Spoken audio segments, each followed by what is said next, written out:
શરણાગત પાપ પર્વતમ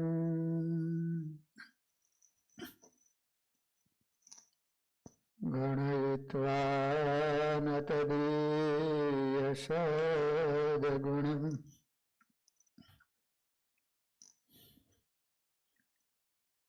અનુમાપ્ય તુમ્યં હિ મન્યતે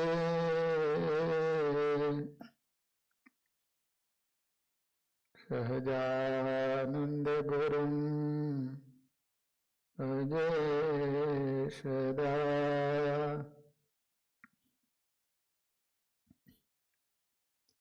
ઓમ અવતારિણે સ્વામિનારાયણાય નમો નમઃ. શ્રી હરિકૃષ્ણાય ઘનશ્યામાય નીલકંઠાય હરિદાસાય નમો નમઃ. બોલો સ્વામિનારાયણ ભગવાનની. શ્રી હરિકૃષ્ણ મહારાજની. શ્રી નરનારાયણ દેવની. શ્રી લક્ષ્મીનારાયણ દેવની. શ્રી રેવતી બળદેવજી મહારાજની.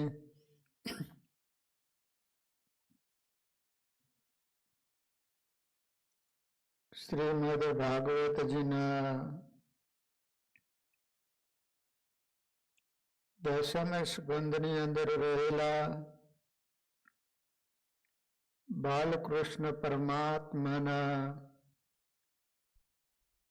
દિવ્ય લીલા ચરિત્રોની કથા સુખદેવજી મહારાજ પરીક્ષિત રાજાને સંભળાવી રહ્યા છે કે રાજન,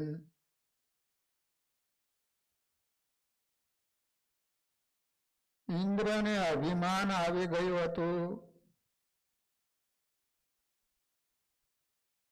એ અભિમાનને ઉતારવા માટે ભગવાને વ્રજવાસીઓ આસો મહિનામાં જે યજ્ઞ કરી રહ્યા હતા એ યજ્ઞનો નિષેધ કરી અને ગોવર્ધન નાથની પૂજા કરાવી છે.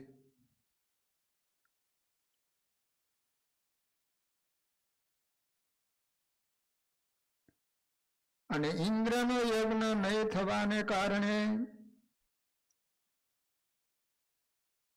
ઇન્દ્ર એમ માની રહ્યો હતો કે આ જગતનો કરતા હોય તો હું છું. દેખો, આ જીવનો સ્વભાવ 5 જણ ભેગા થઈને કહે કે આ ભાઈ બહુ પ્રભાવશાળી છે, હોશિયાર છે, તો એ ભાઈને માથે ફૂંકું આવી જાય. પછી માની લે કે હું જ પ્રભાવશાળી છું. શ્રીજી સ્વરૂપ, બ્રહ્મ સ્વરૂપ, પ્રગટ સ્વરૂપ વગેરે મફતિયા લેબલ લઈને જીવ અભિમાની થઈ જાય છે. જીવ સતત સાવધ રહે કે જે કંઈ કરંટ કે પાવર મારામાં છે એ મારા નારાયણના પ્રભાવથી છે. જેમ ફ્યુઝ કાઢી નાખો તો સારા મંડપની લાઈટો બંધ થઈ જાય. આ ઇન્દ્રને મનમાં અભિમાન આવ્યું છે કે એ લાલો કોણ છે? 12 મેઘને આજ્ઞા કરે છે, પ્રલય કાળના મેઘની ધારા વર્ષાવો અને 7 તરફથી ઘેરેલો હે પરીક્ષિત, જોત જોતામાં 12 મેઘ અને 49 વાયુ ફૂંકાવા લઈ જાય. વરસાદ અને પવનથી વૃક્ષો મૂળમાંથી ઉખડી આકાશમાં ઘૂમવા લઈ ગયા. વ્રજવાસીઓ ત્રાસી ગયા છે. લાલાને કહે છે કે જો લાલા, ઇન્દ્ર કોપાયમાન થયો છે, આપણે એનું પૂજન ન કર્યું એટલે આ આપત્તિ આવી પડી છે. લાલો બોલે છે, મિત્રો તમે જરાય મૂંઝાઈશો નહીં. એક વાત કહેવી હું ભૂલી ગયો. ગોવર્ધનની પૂજા કર્યા પછી મને મારા ઠાકોરે કહેલ 7 દિવસ સુધી બહુ વરસાદ વરસશે, તમારાથી સહન ન થાય તો તમે બધાય મારી નીચે આવી જજો. હું તમારું સદંતર રક્ષણ કરીશ. માટે મિત્રો તમે ગાડામાં બધો સામાન ભરી લો અને ગાયો અને વત્સોને લઈને ગિરિરાજની તળેટીમાં પાછા જઈએ. સારો એ વ્રજસાથ પોતપોતાના ગાડામાં સામાન ભરી વત્સો અને ગાયોની સાથે ગિરિરાજની તળેટીમાં આવી પહોંચ્યા. વરસાદની ધારાઓ શરૂ થઈ. નાનો એવો 7 વર્ષનો કનૈયો ગિરિરાજની સમીપે બેસી ગુફામાં હાથ નાખી બાળક જેમ છત્રીને ઉઠાવી લે એમ ગિરિરાજને અધ્ધર ઉઠાવી લીધા છે. સુખદેવજી બોલે છે કે પરીક્ષિત, સારા વ્રજવાસીઓ ગિરિરાજની નીચે આવી ગયા છે. વરસાદ ધોધમાર વરસવા લાગ્યો છે, પણ એ પરીક્ષિત બાળકોને એક તકલીફ ઊભી થઈ છે કે વરસાદની ધારાઓ પડે છે, એનો પ્રચંડ પ્રવાહ ગિરિરાજની નીચે પેસવા લાગ્યો. બાળકો બોલે છે કે લાલા લાલા, આ વરસાદની ધારાઓ આપણી ઉપર પડતી બંધ થઈ ગઈ, પણ આ પાણીનો મોટો પ્રચંડ પ્રવાહ અભી ગિરિરાજની નીચે પેસી જશે અને ઢસડીને ગિરિરાજની બહાર કાઢશે. લાલાએ વિચાર કર્યો, આ પ્રવાહ જો નીચે આવશે ને તો બાળકોને તકલીફ થશે. બલરામજીને લાલો કહે છે, દાઉદજી ભૈયા, તમે તમારા શેષ સ્વરૂપને ધારણ કરો. બલરામજીએ શેષ સ્વરૂપને ધારણ કર્યું. લાલો બોલે છે, ભાઈ હવે સર્પાકારે શરીરથી ગિરિરાજની ફરતે સુરક્ષા સરહદ ચણી લો, જેથી એક પણ પાણીનું બિંદુ ગિરિરાજની નીચે પ્રવેશી ન શકે. લાલાની આજ્ઞાથી હે રાજા, બલરામજીએ શેષ શરીરથી ગિરિરાજની ફરતી દિવાલ ચણી હોય એમ બાઉન્ડ્રી લગાવી દીધી. બાળકોની ઉપર વરસાદની ધારાઓ પડતી બંધ થઈ, નીચેથી પેસતું પાણી પણ બંધ થઈ ગયું. પણ હજી બાળકોને તકલીફ રહી. બાળકો બોલે છે, લાલા આમાં તો ઘનઘોર અંધારું થઈ ગયું, આમાં કઈ સૂઝતું નથી. લાલાએ સુદર્શન ચક્રને યાદ કર્યું. સુદર્શનને આજ્ઞા કરીશ તો દીવાનું કામ કર. લાલાએ સુદર્શન ચક્ર લગાવ્યું. બાળકોને પ્રકાશ થયો અને તેઓ આનંદમાં આવ્યા. સાંજનો સમય થવા આવ્યો. ગુવાલ બાળ મિત્રો કહે, લાલા હજુ એક વાતની તકલીફ થશે. પેલું પાણી તો આવતું બંધ થઈ ગયું, ધારાઓ પણ પડતી બંધ થઈ ગઈ, અંધારું હતું એ અજવાળું થઈ ગયું. પણ સાંજે રોટલાનું કેમ થશે? લાલા અમને ભૂખ લાગી, ખાધા સિવાય ચાલશે નહીં. અહીંયા ચૂલોય નથી અને લાકડા પણ નથી, અમારે ખાવું શું? બાળકો લાલા આગળ લાડ કરે. ગોવર્ધન લીલા સમજાવે છે કે જિંદગીના લાડ પૂરા કરવા હોય તો ઈશ્વરને સાથે રાખીને એમની સાથે લાડ કરો. લાલો બોલે, મિત્રો તમે મારી સામે જોઈને માગણી કરો. સુખદેવજી બોલે છે કે પરીક્ષિત, પરમાત્માના લીલા ચરિત્રો સાંભળવાથી તમારી ભૂખ તરસ ચાલી જતી હોય તો વ્રજવાસીઓની ભૂખ તરસ ક્યાંથી રહી શકે? બાળકો લાલાની સામે એક મીટે જોઈ રહ્યા. બધા બાળકોની સદંતર ભૂખ નાબૂદ થઈ ગઈ. બાળકો બોલે છે, લાલા હવે અમારે ખાવું નથી, અમને જરાય ભૂખ લાગી નથી. સમય પછી સમય ચાલ્યો જાય છે. 100 દિવસનો સમય વીતી ગયો. બાળકોને વિચાર આવે છે, લાલો એક ધારો ક્યારનો ગિરિરાજને પકડીને ઊભો છે, એનો હાથ દુખી જશે. બાળકો ભેગા મળી કહે, લાલા હવે તારો હાથ લઈ લે, અમે અમારી લાકડીના ટેકા ભેરવી દઈને ઝીલી રાખીએ.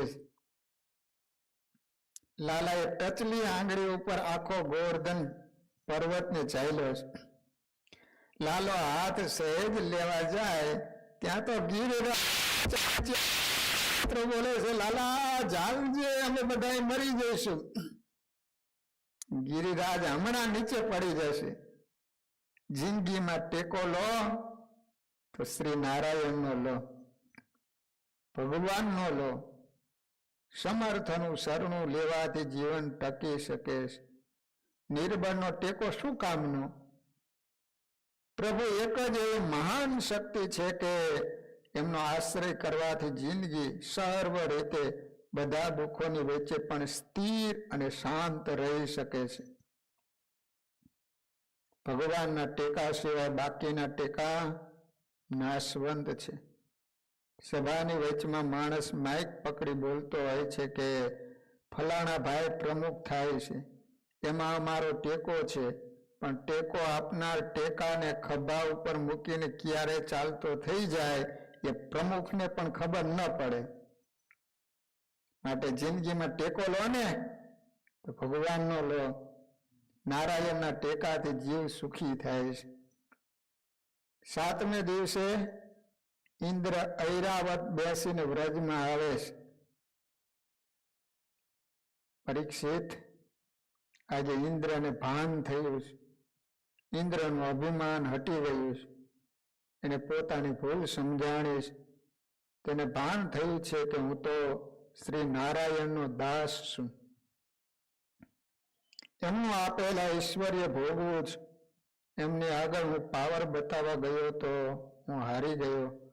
સમર્થ, સર્વ ઐશ્વર્ય અને શક્તિ સંપન્ન પરમાત્મા એ જ બાલકૃષ્ણ રૂપે પ્રગટ થયા છે. અને એમણે જ આ ગિરિરાજ તોડીને વ્રજવાસીઓનું રક્ષણ કર્યું. મારું કશું જ ચાલે તેમ નથી. વરસાદની ધારાઓ અને આવતો પ્રવાહ શાંત થયો.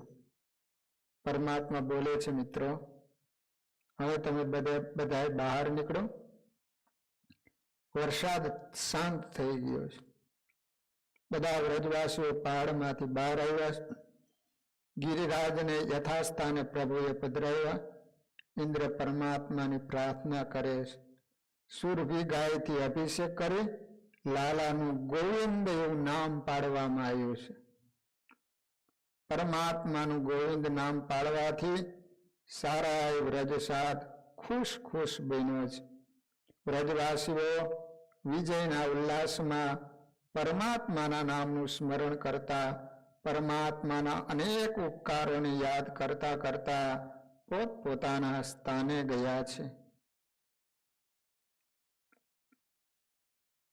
સુખદેવજી મહારાજ સાવધાન કરે છે કે વ્રજવાસીઓ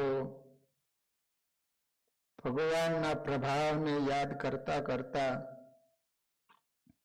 પોતપોતાના નિવાસ સ્થાન બાંધી અને પૂર્વવત રહેવા લાગ્યા. સારો વ્રજ સાથ આજે પરમાત્માની કૃપાને વારંવાર યાદ કરે છે. સુખદેવજી બોલે છે કે પરીક્ષિત, વ્રજવાસીઓને આનંદ તો થયો, પણ એના હૃદયમાં એક શંકાએ સ્થાન જમાયું. વ્રજમાં ઘેર ઘેર ગોપકુમારો વાત કરવા લાગ્યા કે 7 વર્ષનો આ કનૈયો ક્યાં અને આ વિશાળ મોટો ગિરિરાજ ક્યાં? આપણાથી તો એક પથ્થર ઊંચો થતો નથી, તો આ 7 દિવસ સુધી આ પહાડને અધ્ધર કેવી રીતે રાખ્યો હશે? સારાએ વ્રજમાં એક ચર્ચાનો વિષય બન્યો.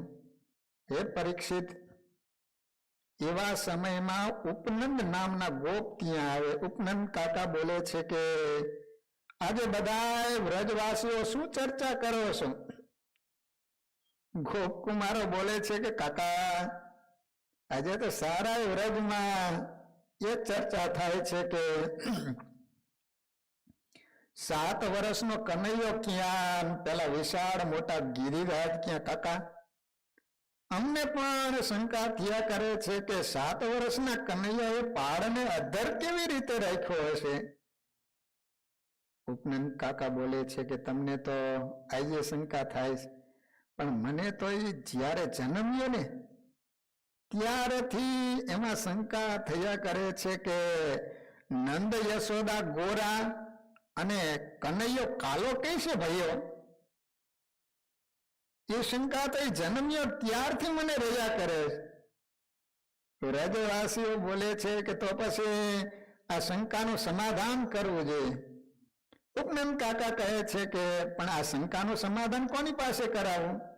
બધા બોલે છે કે આપણે યશોદા મૈયા પાસે જવું જોઈએ. ગિરિરાજની વાત મૂકી પડતી અને સારો વ્રજસાદ બોલવા માંડ્યો, કનૈયો કાલો કહેશે ભાઈઓ. સારો વ્રજસાદ યશોદાને આંગણે આવે. મૈયા બેઠા છે, બાજુમાં લાલો બેઠો છે. વ્રજવાસીઓને આવેલા જોઈ, સાથે ઉપનંદ કાકાને જોઈ મૈયાએ સ્વાગત કર્યું છે. ઉપનંદજી સારા ગોપમાં વૃદ્ધ છે. યશોદાજી બોલે છે કાકા તમે મારે ઘેર આવ્યા તો લાગે છે કે કંઈક અગત્યના કામે આવ્યા હશો. ઉપનંદજી બોલે છે કે બહેન, બધા વ્રજવાસીઓના હૃદયમાં એક શંકાએ ઘેરો ઘાયલો છે કે તમે અને નંદજી ગોરા છો અને આ કનૈયો કાલો કહેશે ભાઈઓ. યશોદાજી બહુ ઊંડા ઉતરી ગયા, વિચાર કરે આ લોકોની શંકા તો સાચી છે. હું અને નંદજી ગોરા ઉજળા દૂધ જેવા છીએ અને આ કનૈયો કાળો છે, આ વાત તો સાચી છે. મૈયા ગૂંચવાણા છે. લાલાએ વિચાર કર્યો કે માં અટવાઈ ગયા છે, હવે આનો જવાબ માને જડે એમ લાગતું નથી. કનૈયો બોલે છે કે માં આનો જવાબ તું કહેતી હોય ને તો હું આપી દઉં. મૈયા બોલે છે કે અરે કનૈયા, તું તો સાવ છોકરું કહેવાય, એનો જવાબ તું કેવી રીતે આપી શકીશ? લાલો પ્યારથી માની ગોદમાં બેસી બોલે છે કે કાકા હું કેમ કાળો થયો છું એનું કારણ હું તમને બતાવું. મહાપ્રભુજી શ્રી વલ્ભાચાર્યજી આના કારણની કલ્પના કરતા લખે છે કે કનૈયો કાલો કૈસે ભયો, કજરારી કે નયન में बैसो ही रहे दिन रात. કનૈયો જવાબ આપે છે કે હું કાળો કેમ થયો એનું કારણ સાંભળો. કાકા હું જન્મ્યો ને ત્યારે તો ઉજળો દૂધ જેવો હતો, પણ હું જ્યારે જન્મ્યો ને ત્યારે બરાબર મેઘલી રાત જામી ગઈ હતી અને એમાં વદ પક્ષની રાત અને મધ્યરાત્રિનો સમય હતો.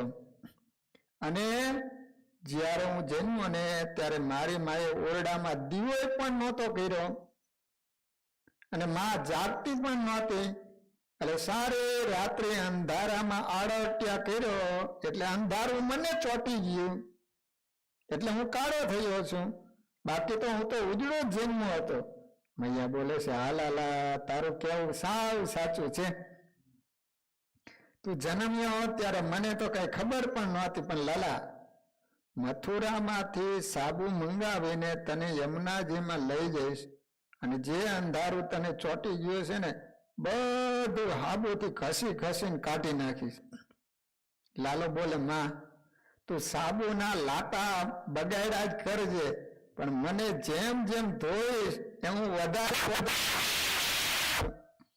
કારણ કજરારી કે નયન में बैसो ही रहे दिन रात.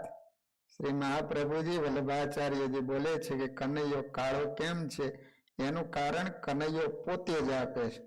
માં હું કાળો છું પણ હવે ઉજળો નહીં થયો એનું કારણ સાંભળ. આ વ્રજવાસી જે ગોપીઓ છે એ મને એમની આંખોમાં સતત પધરાવે છે અને આંખોની જે પાપણો છે એની કોઈ મેં સાંજે છે અને જ્યારે મટકા મારે છે ત્યારે કાળી શાહીનું પ્રેસ ચાલતું હોય એમ મારી શરીરે એની મેષ લપેટા કરે છે, માટે તું મને ધોયા કરીશ તો હું ઉજળો થવાનો નથી. બીજા મહાત્મા અનુમાન કરે છે કે કનૈયો એટલે કાળો થયો કે કનૈયાને વ્રજવાસીઓ પોતાના હૃદયમાં અખંડ રાખે છે અને વ્રજવાસીઓના કામ અને ક્રોધ કનૈયાએ હરી લીધા છે. કામનું સ્વરૂપ કાળું છે. કનૈયાએ વ્રજવાસીઓના કામ હર્યા છે એટલે કનૈયો કાળો થયો છે. વળી ત્રીજા મહાત્મા કલ્પના દોડાવે છે, મને લાગે છે કે કનૈયો કંસનો કાળ થઈને આવ્યો છે ને માટે કનૈયો કાળો છે. મહાપ્રભુજી શ્રી વલ્લભાચાર્યજીની આ વિષય પરત્વેની કલ્પના બહુ સુંદર છે. તેઓ શ્રી જણાવે છે, મને તો એમ લાગે છે કે કનૈયો કાળો એટલે જન્મ્યો કે કનૈયાને રાધાજી બહુ જ વાલા છે. રાધાજી ગોરા છે અને કનૈયો જો ગોરો જન્મે તો રાધાજીની શોભા ઘટી જાય, એટલે રાધાજીની શોભા વધારવા માટે કનૈયો કાળો બન્યો છે. છેલ્લે આ વિષયની કલ્પનામાં એક મહાત્માની કલ્પના આલેખીએ તેઓ કહે છે કે કનૈયો કાળો એટલે જન્મ કે એનો જન્મ દ્વાપર યુગ અને કલયુગ બંનેની બીચમાં થયો છે. કલયુગના માણસો કાળા બજાર બહુ કરશે અને બધા એને કનૈયો ન્યાય તો અવશ્ય આપશે. ન્યાય મૂર્તિ જ્યારે ન્યાય આપે ને ત્યારે કાળો જબ્બો પહેરીને ખુરશી ઉપર બેસે છે. તો કનૈયો વિચાર કરે છે કે કાળા બજારિયાઓને મારે ન્યાય આપવો છે તો કાળો કોટ વારે ઘડીએ પહેરવો અને ઓઢવો પડે, એટલે સદંતર કનૈયો કાળો જન્મે છે, જેથી કાળો કોટ પહેરવો જ ન પડે. આ બધી કલ્પનાઓ ભક્ત હૃદયની ઉર્મિઓ પર આધારિત છે. ભક્તો પોતપોતાની રીતે કનૈયાની અલૌકિક લીલાનું અર્થઘટન કરે.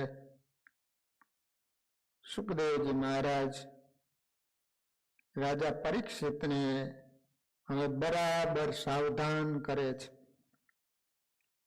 હવે વૃંદાવનની જે રાસલીલા છે એ ગૂઢ કથા તેને કહે છે. રાસલીલા એ ભાગવતજીનું પરમ હાર્દ છે. મહાત્માઓ રાસલીલાને કામ વિજય લીલા કહે છે. કામ જ્યારે મહાત્માઓને સતાવે છે ત્યારે મહાત્માઓ રાસલીલા કથાનું સતત સ્મરણ કરે છે. સુખદેવજી બોલે છે કે રાજન, રસનો અર્થ એવો થાય છે રસો વૈ સહ ઇતિ રાસ. નિર્ગુણ સ્વરૂપ જે પરમાત્મા છે એટલે કે માયાના ગુણથી પર જે દિવ્ય સાકાર પરમાત્મા છે, જે અનંત કલ્યાણકારી ગુણી યુક્ત છે, એવા પરમાત્માના સ્વરૂપમાં સ્થાન મળી જવું એનું નામ રાસ. કવિરાજ બ્રહ્માનંદ સ્વામી ગાય છે, રસ બસ હોય રહી રસિયા સંગ જીવ મિસરી પહિમાઈ ભળી. દૂધમાં સાકર જેમ એક રસ થઈ જાય તેમ ભગવાનની દિવ્ય સાકાર રસરૂપ મૂર્તિમાં રસ બસ રહેવું એનું નામ રાસ. કવિ પ્રેમ સખી ગાય છે કે વાલા તારી મૂર્તિ અતિ રસ રૂપ રસિક જોઈને જીવે રે લોલ.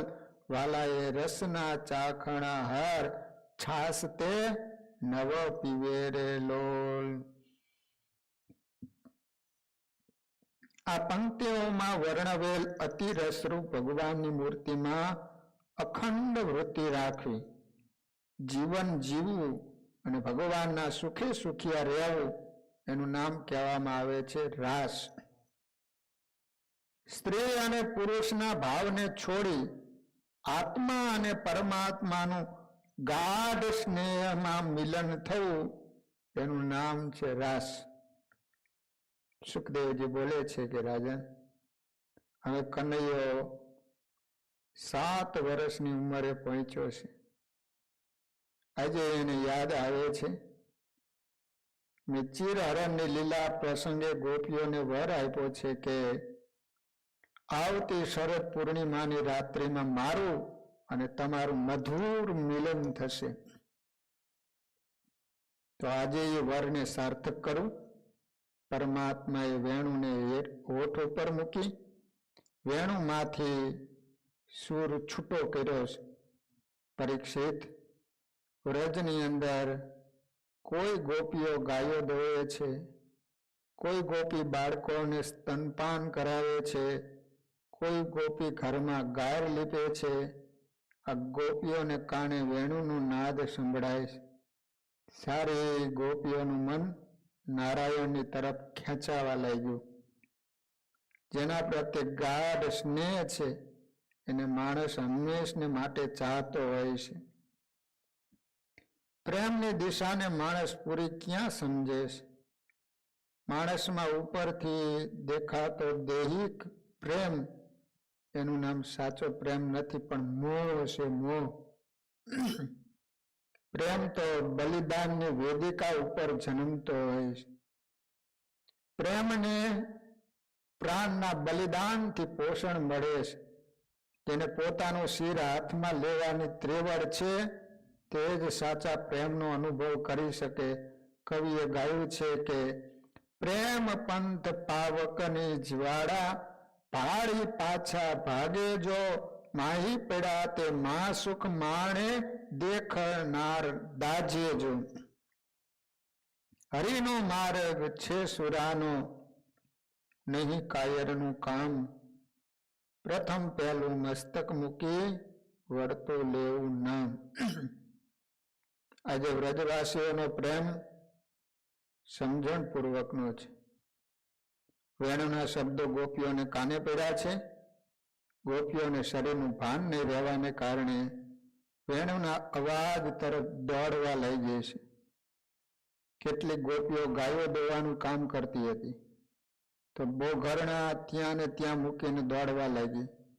કોઈ ગોપી બાળકને સ્તનપાન કરાવતી હતી, બાળકોને ભૂખ્યા મૂકીને દોડવા લાગી.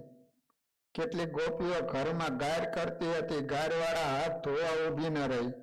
હે રાજન, કેટલીક ગોપીઓ સૂતી હતી, એ પણ દોડવા લાગી. સારી ગોપીઓ કૃષ્ણ જ્યાં બિરાજ્યા છે ત્યાં વૃંદાવનમાં આવી. ગોળ રાઉન્ડમાં ઊભી રહી ગોપીઓને શ્રી નારાયણને વંદન કર્યું. ભગવાને વિચાર કર્યો કે આજે આ જીવ અને ઈશ્વરના મિલન માટે રાસ કરવો છે, પણ પ્રથમ હું આ ગોપીઓને બરાબર ચેક કરી લઉં, પરીક્ષા કરી લઉં. આ ગોપીઓ ખરેખર મારા આશીર્વાદને લાયક બની છે કે નથી બની. મારા આશીર્વાદને લાયક ન બની હોય તો હજુ સાધનામાં સ્થિર રહેવા દો. પરમાત્માએ મુખ્ય 4 મુદ્દાઓ એક પછી એક ગોપીઓના પ્રેમની પરીક્ષા કરવા એમને પૂછવા માંડ્યા છે. વેણુને હંકેલી લઈ ગોપીઓને પ્રભુ પૂછે છે કે ગોપીઓ, હું તમારું સ્વાગત કરું છું, પણ તમે બધી ગોપીઓ વ્રજ છોડીને અહીં શા માટે આવ્યા? શું વ્રજની ઉપર કોઈ આફત આવી છે? વ્રજની ઉપર કોઈ ભય આવી પડ્યો છે કે જેનાથી ત્રાસીને તમે દોડતી દોડતી અહીં આવી છો? ગોપીઓ શ્રી નારાયણના આવા વચનો સાંભળતા નતમસ્તકે ઊભી છે. ગોપીઓને લાગે છે કે સમજેલને હું સમજાવું. આ નારાયણ તો બધું સમજે છે, છતાં ખોટું ખોટું પૂછે છે, માટે આપણે બોલવું જ નથી. ગોપીઓએ જવાબ ન આપ્યો ત્યારે નારાયણ બીજી વાર પૂછે છે કે એ ગોપીઓ, હવે મને સમજાય છે કે તમને મારામાં બહુ પ્રેમ છે એટલે તમે અહીં આવ્યા છો, પણ હે ગોપીઓ તમે વિચાર તો કરો, ક્યાં હું જગદીશ્વર અને ક્યાં તમે જીવાત્મા હો. તમે મારી પાસે પ્રેમની ખોટી આશા રાખો. તમારા પ્રેમથી મારું અને તમારું મિલન થોડું થશે? માટે તમને કહું છું, મારા પ્રત્યેના પ્રેમને સદંતર ભૂલી જાઓ. ગોપીઓની આંખમાંથી આંસુ પડવા માંડ્યા. તેઓ મનમાં વિચારે છે કે આ લાલો કોની સાથે બોલ બોલ કરતો હોય છે? બોલે આપણે જવાબ જ દેવો નથી. ગોપીઓ તરફથી કઈ ઉત્તર ન મળ્યો ત્યારે પ્રભુએ ત્રીજો મુદ્દો ઉપાડ્યો. હે ગોપીઓ, મને એમ સમજાય છે કે તમે આ વૃંદાવનની શોભાને જોવા માટે અહીં દોડી આવ્યા હશો, પણ તમે જાણો છો આ રાત્રિનો સમય છે. રાત્રિના સમયમાં સ્ત્રીઓએ ઘરની બહાર નહીં નીકળવું જોઈએ એવી શાસ્ત્રની મર્યાદા છે. છતાં જો વૃંદાવનની શોભા જોવા માટે આવ્યા હો તો શોભાનો આનંદ ઘડીભર માણી લો અને પછી તરત તમારા ઘેર પરત જાઓ. ગોપીઓ વિચાર કરે, આ તો કનૈયો આપણને પાછા જવાની વાત કરે છે. આપણે મૌન રાખવું, સીધો કાંઈ જવાબ ન આપો એ જ યોગ્ય છે. ગોપીઓનું મૌન જોઈ કનૈયો ચોથો પોઈન્ટ ઉપાડે છે અને પૂછે છે, અરે ગોપીઓ, મારામાં તમને બહુ પ્રેમ હોય તો એ પ્રેમને ગુપ્ત રાખવો જોઈએ, હૃદયમાં દાબી રાખવો જોઈએ. અહીં પ્રદર્શન કરવાની જરૂર નથી. તમે જાણો છો તમારે ઘેર પતિ છે, એમના પ્રત્યે પ્રેમ રાખવો જોઈએ. માટે કહું છું કે તમે બધા ઘેર જાઓ પાછા. સુખદેવજી સાવધાન કરે છે કે પરીક્ષિત, કનૈયો જ્યારે એક પછી એક પોઈન્ટ પૂછવા લઈ ગયો ત્યારે વિશાખા નામની ગોપીથી સહન ન થયું. તે રડતી રડતી માથું ઊંચું કરીને કહે છે કે હે પ્રિય કનૈયા, તું બોલે છે કે વ્રજની ઉપર ભય આવી પડ્યો છે, આફત આવી પડી છે કે જેથી તમે અહીં આવ્યા છો? તો એ મુદ્દાનો જવાબ તને આપું, સાંભળ. અમે લાલો સાંભળે છે અને વિશાખા ગોપી જવાબ આપે છે. કનૈયાનો બીજે બધે વિજય થયો, પણ અહીં ગોપીઓની સમક્ષ પરાજય થયો છે. ગોપીઓને એ પ્રત્યુત્તર આપી શક્યો નથી. એના પ્રેમ આગળ કનૈયે પોતાનો પરાજય સ્વીકારી એમને આધીન બન્યો. આખરે ભક્તાધીન ભગવાન છે. વિશાખા બોલે છે, કનૈયા, તું જાણે છે કે શરીરમાં જ્યાં સુધી જીવ હોય ત્યાં સુધી જ એને શરીર કહેવાય છે. શરીરમાંથી જીવ ચાલ્યો જાય એટલે એ શબ કહેવાય છે, શબ. પછી શબને ક્યાં કોઈ સંઘરી રાખે છે, એની સાથે કોઈ પ્રેમ કરે છે, તો પછી એ કાનુડા તો વ્રજમાંથી અહીં આવ્યો છે તો વ્રજ એ જીવ વગરના શબ જેવું અમને લાગે છે. અયોધ્યામાંથી રામ ગયા તો સારું, અયોધ્યા જંગલ જેવું પ્રાણીહીન બની ગયું. એ ગાથા તો કાં ભૂલી જાય છે? જ્યાં રામ છે ત્યાં અયોધ્યા છે.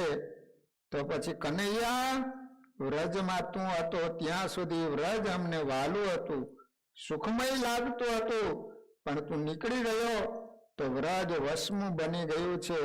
તો હાલમાં વૃંદાવનમાં વસે છે તો વૃંદાવન અત્યારે અમારા માટે વ્રજ બની ગયું છે.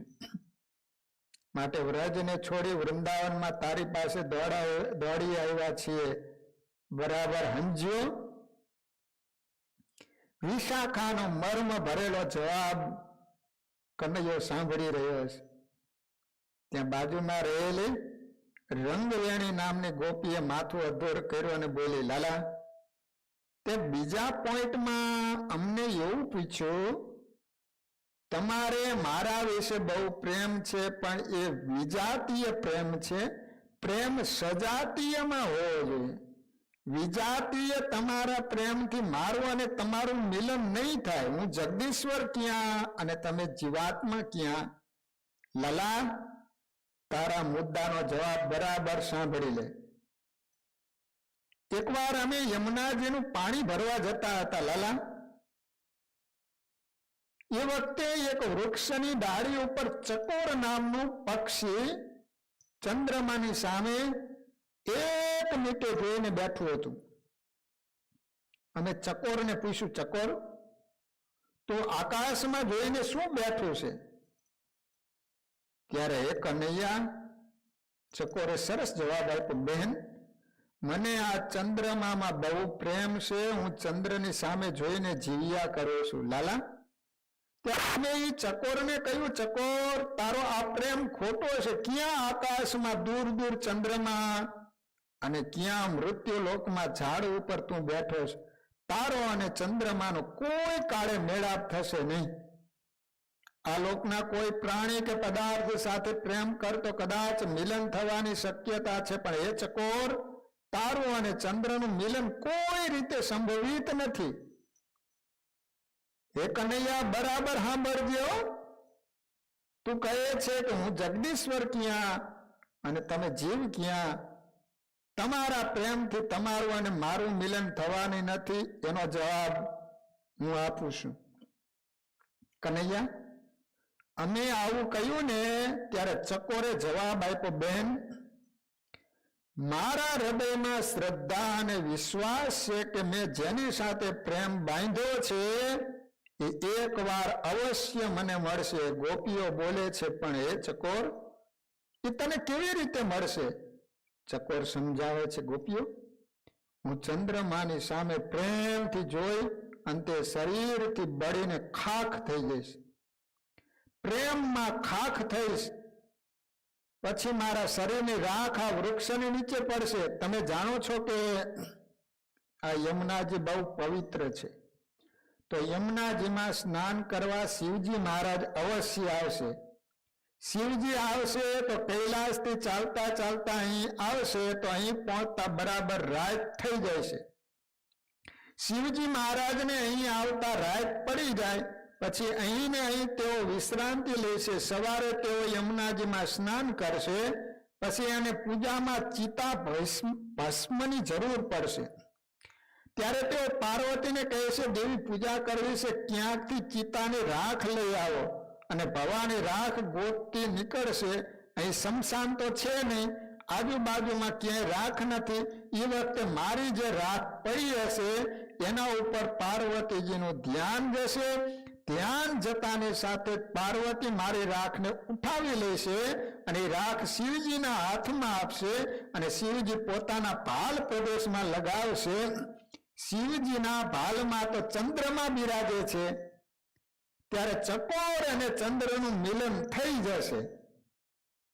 એમ ગોપી અને કૃષ્ણનું મિલન થશે, એમ અમારો તારા પ્રત્યેનો પ્રેમ અને શ્રદ્ધા છે.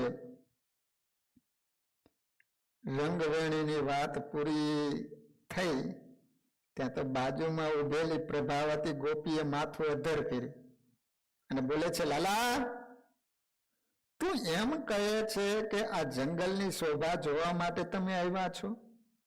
આવું તું બોલતો હતો. એનો જવાબ હું આપી દઉં.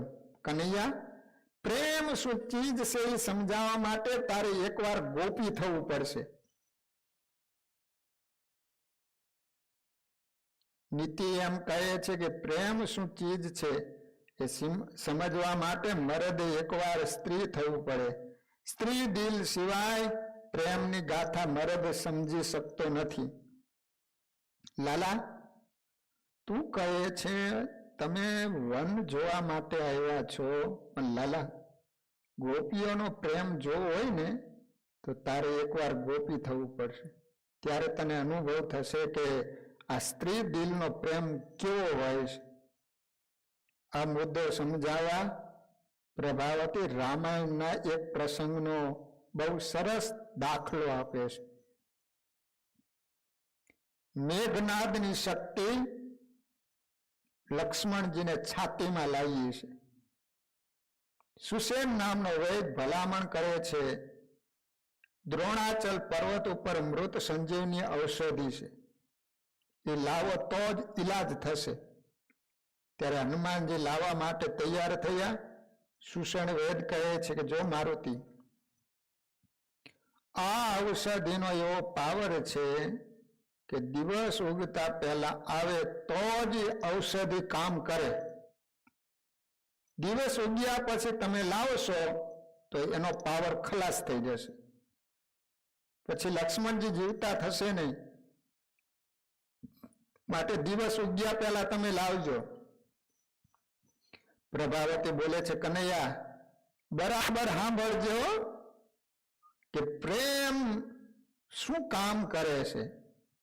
લાલા, આ વાતની મંદોદરીને ખબર પડે. રાત્રિનો સમય છે, રાવણ અને મંદોદરી સૂતા છે. આજે લક્ષ્મણજીને મૂર્છા આવી છે એટલે રામ પણ હવે જીવશે નહીં એમ માની રાવણને ઊંઘ આવીશ. પણ મંદોદરીને નિદ્રા આવતી નથી. મંદોદરી શૈયામાંથી બેઠી થઈ, સફેદ કાગળ લાવી આંખમાં આંજવાના કાજળથી કાગળમાં ભયાનક ચિત્તો દોરે છે. કાગળમાં ચિત્તો ચિત્રીને અગાસીમાં જઈ ચંદ્રમાની સામે ધરીને ઊભી છે. રાવણ જાગી જાય છે. ઘડીભર માટે શૈયામાંથી ઉઠી મંદોદરી પાસે આવે છે અને કહે છે કે દેવી, તું અહીંયા શું કરે છે? મંદોદરી કહે છે કે પ્રભુ, હું આ ચિત્તો ચંદ્રમાને બતાવું છું. રાવણ બોલે, પણ આ કાગળમાં ચિત્રેલ ચિત્તો ચંદ્રને બતાવવાનું હાર્દ શું છે? મંદોદરી બોલે છે, આનું હાર્દ સમજવા માટે આપે સ્ત્રી દિલ સ્વીકારવું પડશે. આ વાત સ્ત્રી દિલ સિવાય નહીં સમજી શકે. રાવણ કહે, પણ તું વાત તો કર. મંદોદરી કહે, તો પછી સાંભળો. તમારા દીકરાએ સાંજે લક્ષ્મણજીને મરણાંત કર્યા છે. રાવણ કહે, આ બરોબર છે. મંદોદરી કહે, પણ લક્ષ્મણજીને હાથે તમારા દીકરા મેઘનાદનું મોત છે. રાવણ બોલે છે, પણ લક્ષ્મણ તો હવે બેઠા થઈ શકે એમ નથી. મંદોદરી કહે, પ્રાણનાથ સાંભળો સાંભળો. એ લક્ષ્મણજીને સજીવન કરવાને વાસ્તે હનુમાનજી દ્રોણાચલ પર્વત ઉપરથી ઔષધિ લેવા ગયા છે. આ ઔષધિમાં એવો પ્રભાવ છે કે દિવસ ઉગતા પહેલા હનુમાનજી લાવે અને તે ઔષધિને પાવામાં આવે તો લખન સજીવન થાય. લખન સજીવન થાય તો તમારા દીકરા મેઘનાદનું મોત થાય. રાવણ બોલે, પણ એમાં કાગળના ચિત્રને શું લાગે વળગે? મંદોદરી કહે છે કે પ્રભુ, આ મારા દિલનો એવો ભાવ છે કે અશક્ય વાત હોવા છતાં દિલ ઝંખે છે કે શક્ય બને. સુનો, આ કાગળમાં ચિત્રેલ ચિત્રો છે એ ચિત્તાનું છે. ચંદ્રને એટલા માટે બતાવું છું કે ચંદ્રના રથને હરણાઓ જોડ્યા છે. એટલે જો આ ચિત્તા સામું કદાચ જોઈ જાય તો ભડકીને ભાગવા માંડે, અને જો ભાગવા માંડે તો રાત જલ્દી પૂરી થઈ જાય, અને રાત જલ્દી પૂરી થઈ જાય તો સૂર્યોદય વહેલો થાય, અને હનુમાનજી સૂર્યોદય પહેલા વનસ્પતિ લઈને આવવા માંગે છે એ આવી શકશે નહીં. અને સૂર્યોદય પછી આવે તો વનસ્પતિનો પાવર જતો રહે અને લક્ષ્મણ મેઘનાદને મારી શકે નહીં. હરણ ધીરે ચાલે, હનુમાનજી આવી જાય તો લક્ષ્મણ જીવતા થઈ જાય અને મેઘનાદને મારી નાખે. આ વાસ્તે ચંદ્રના હરણાને ચિત્તો બતાવી રહીશું, પરંતુ અમારા પ્રેમ ભરેલા દિલની વાત તમને સમજાશે નહીં, પાગલતા લાગશે. ગોપી બોલે છે, લાલા, કેટલી અશક્ય વાત છે. હરણો એમ કઈ ભડકતા નથી, છતાં સ્ત્રી દિલ ઈચ્છે છે કે કદાચ સંભવિત બની જાય. પ્રભાવતી બોલે છે, હજી આગળ વધી તને બતાવું કે એ જ રાત્રિનો બરાબર મધ્ય સુમાર થાય છે. ત્યારે લખનની માં સુમિત્રા છે મધ્ય રાત્રિના સુમારે ચોગાનમાં બેસી સરસ મજાની વીણાને લઈને વગાડે છે. સંજોગણ ચિત્તો ચિત્રે વિજોગણ વગાડે વીણ, સંજોગણ એટલે મંદોદરી અને વિજોગણ એટલે સુમિત્રાજી કૌશલ્યાજી ઊંઘી ગયા છે તે જાગી ગયા. તેઓ આવીને જુએ છે કે રાતના 12 વાગે વીણા કોણ વગાડે છે. બાજુમાં આવીને કહે છે કે બેન, અત્યારે તો વીણા શું વગાડે છે? સુમિત્રા બોલે છે, બસ એ જ સ્ત્રી દિલ છે એટલે વગાડું છું. કૌશલ્યા બોલે, અત્યારે વગાડવાનું કઈ કારણ? સુમિત્રા બોલે, અત્યારે મારા દીકરા લક્ષ્મણને અમોઘ શક્તિ વાગી છે અને મૃત પ્રાય થઈને પીડ્યો છે. એને સજીવન કરવાને વાસ્તે હનુમાનજી દ્રોણાચલ પર્વત ઉપર મૃત સંજીવની ઔષધિ લેવા ગયા છે. એ ઔષધિમાં એવી શક્તિ છે કે દિવસ ઉગતા પહેલા ઉપચાર થાય તો લક્ષ્મણજી જીવતા થાય. કૌશલ્યા બોલે છે, પણ એમાં વીણા વગાડવાનું શું કામ છે? સુમિત્રાજી બોલે છે કે હું વીણા એટલા માટે વગાડું છું કે આકાશમાં ચંદ્રના રથને હરણા જોડ્યા છે. હરણાને વીણાનો અવાજ બહુ જ મધુરતા આવે છે. જેથી એ હરણો જો વીણાનો સ્વર સાંભળી જાય તો હરણો મુગ્ધ બની જાય અને મુગ્ધ બને એટલે આગળ ગતિ જ ન કરે એટલે ચંદ્રનો રથ અટકી જાય અને ચંદ્ર અટકે એટલે રાત લંબાતી જાય અને હનુમાનજી આવી જાય અને ઔષધિનો ઉપચાર થતા મારો લક્ષ્મણ જીવતો થાય. પ્રભાવતી બોલે છે, ગોપી લાલાને સમજાવે છે કે કનૈયા, આનું નામ છે સ્ત્રીના દિલનો પ્રેમ. સ્ત્રીઓ મોટે ભાગે પ્રેમાળ અને લાગણીશીલ હોય છે. લાલા, તારે ગોપીઓના દિલનો પ્રેમ જોયો હોય ને તો એકવાર તો ગોપી થા, ત્યારે સમજાશે કે ગોપીઓનો પ્રેમ કેવો છે. પ્રભાવતી શાંત થાય છે ત્યારે બાજુમાં ઉભેલી મલ્લિકા ગોપીએ માથું અધર કર્યું. લાલો વિચારે, આ ગોપીઓ એક પછી એક કેવી સરસ વાતો કરે છે. મલ્લિકા બોલે છે, લાલા તું ક્યારનો બોલતો હતો, તમારે તમારા પતિમાં પ્રેમ કરવો જોઈએ, પ્રેમની હૃદયથી દેખભાળ રાખવી જોઈએ. તમે પતિમાં પ્રેમ રાખશો તો અંતકાળે પરમાત્મા મળશે. આવું તો અમને કહે છે, એનો જવાબ બરાબર સાંભળી લે, હું આપું છું. લાલા, એક પતિવ્રતા સ્ત્રી છે, એનો નિયમ છે કે પતિને જમાડીને પછી જમવું. પતિની સેવા પરાયણ જીવન ગાળે એક દિવસ એના પતિને બહાર ગામ જવાનું થયું. પુરુષ બોલે, હું બહાર ગામ જાઉં છું. પત્ની કહે, મને સાથે લેતા જાઓ, હું તમારા સિવાય ખાઈ શકીશ નહીં, તમે ન હો તો મારું શું થાય?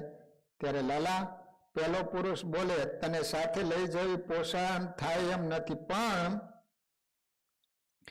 એક કામ કરજે, મારો જે ફોટો છે એને ગોખલામાં રાખજે અને મારા પતિ ગોખલામાં બેઠા એવો ભાવ કરી એમને ધરાવીને પછી ખાજે. હું થોડા દિવસમાં પાછો આવી જઈશ. લાલા, પેલો પુરુષ બહાર ગામ ગયો છે, પેલી સ્ત્રી એ રીતે અનુસરે છે. ગોખમાં પતિનો ફોટો પધરાયો છે, મૂર્તિમંત પતિ બેઠો છે એવી ભાવના કરે, એને થાળ જમાડે, સાંજે પોઢાડે, સવારે જગાડે, એવી બધી ક્રિયા કરે. ઈશ્વરની પેટે પતિના ફોટાની પૂજા કરે. લાલા, 15 દિવસ થયા, બરાબર મધ્યાહન સમય છે, સ્ત્રી ખાદ્ય પદાર્થનો થાળ લઈ ફોટાને ધરાવવા જાય છે. એવામાં એનો પતિ ખડકીમાં પગ મૂકે. લાલા, તું જ ન્યાય આપજે કે પછી સ્ત્રીના હાથમાં પીરસેલ થાળ છે એ થાળ ગોખલામાં પધરાવેલ ફોટાને ધરાવે કે ખડકીમાં પગ મૂકે છે એવા પોતાના પતિને સાક્ષાત જમાડશે? આનો ન્યાય હે લાલા તું આપ. લાલો બોલે છે કે મલ્લિકા, એ તો મૂર્તિમંત પતિ નહોતો ત્યારે ફોટાને જમાડાય, એ આવી ગયા પછી તો એને પોતાને થાળ જમાડાય. મલ્લિકા બોલે છે, તો પછી લાલા મેથી વગર જ્યાં સુધી તું નહોતો ત્યાં સુધી માઇક લોચામાં ભાવ કરતી હતી, પણ મૂર્તિમંત તું મળ્યો છો તો પછી ફોટાને પૂજવા કે ભજવાથી અમારું શું ભલું થવાનું છે? સુખદેવજી બોલે છે કે રાજન, ગોપીઓની સામે દલીલોમાં કનૈયો હાર્યો છે.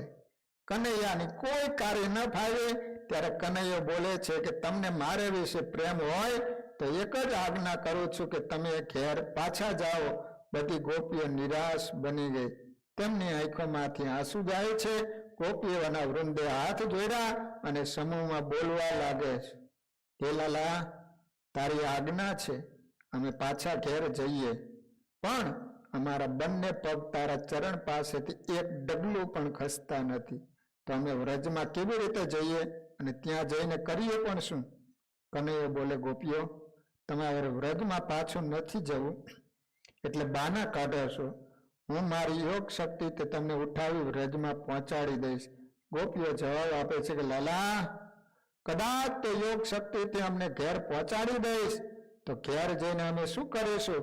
અમારા પગ તો ખોટા પડી ગયા છે, અમારું ચિત્ત તો તે હરી લીધું છે, એટલે અમે હવે ઘરે જઈને પણ કશું જ વ્યવહારિક કામ કરી શકીએ એમ નથી. કનૈયો હજુ વધારે પરીક્ષા લેશે. ગોપીઓ, તમારા પગ ખોટા પડી ગયા છે, પણ બેઠા બેઠા રસોઈ તો બનાવશો ને? ગોપીઓ બોલે, લાલા, તને ખ્યાલ નહીં હોય કે જેને પક્ષઘાતનું દર્દ થયું હોય ને એનું આખું શરીર ખોટું પડી જાય. અમને તારા નામનો પક્ષઘાત થયો જ. હાથ પગ બધા ખોટા પડી ગયા છે. કનૈયો બોલે છે, હાથ પગ ખોટા પડી ગયા છે, પણ જીભ ક્યાં ખોટી થઈ ગઈ છે? તમારા છોકરાને ઘોડિયામાં સુવડાવી હાલરડા ગાઈજો. ગોપીઓ બોલે, કનૈયા, જે જીભથી તારું સ્મરણ એકવાર થઈ ગયું એ જીભથી હવે આ લોકના હાલરડા ન ગવાય, માટે હવે તું માફ કર. સુખદેવજી સાવધાન કરે છે. રાજન, ગોપીઓનો આવો અસાધારણ અલૌકિક પ્રેમ પોતા વિશે જોઈ પરમાત્માએ હાથ જોડ્યા છે કે હે ગોપીઓ, હું તમારું સ્વાગત કરું છું. મને બતાવો, હું તમારું શું શ્રેય કરું, હું તમારું શું પ્રિય કરું? ગોપીઓ કહે, લાલા, અમે એક આશયથી તારી પાસે આવ્યા છીએ કે તું અમારા હૃદયમાં સમાઈ જા, કે તારા ચરણારવિંદમાં અમને સમાવી લે. આ જીવને બીજી કોઈ આશા નથી. હવે પરમાત્મા ગોપીઓની સાથે પોતાના એમાં સમાવી લેવા માટે રાસ રમશે. તો એ સારી કથાઓ આપણે કાલે શ્રવણ કરીશું. વાલા ભક્તજનો, એકાદશી કાલ નહીં પણ પરમ દિવસે ગુરુવારે 26 તારીખે છે. એની બધા જ નોંધ લેજો.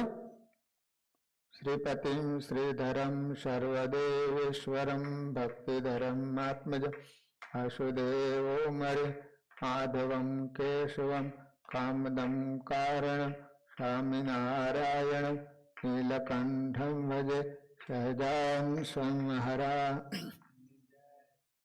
સ્વામિનારાયણ સ્વામિનારાયણ સ્વામિનારાયણ સ્વામિનારાયણ સ્વામિનારાયણ.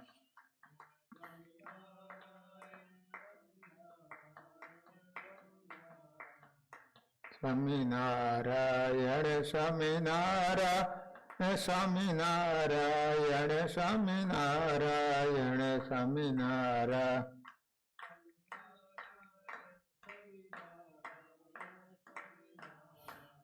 સ્વામિનારાયણ સ્વામિનારાયણ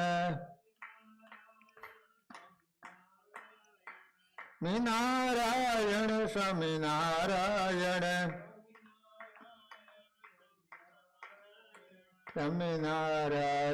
સ્વામિનારાયણ સ્વામિનારાયણ સ્વામિનારાયણ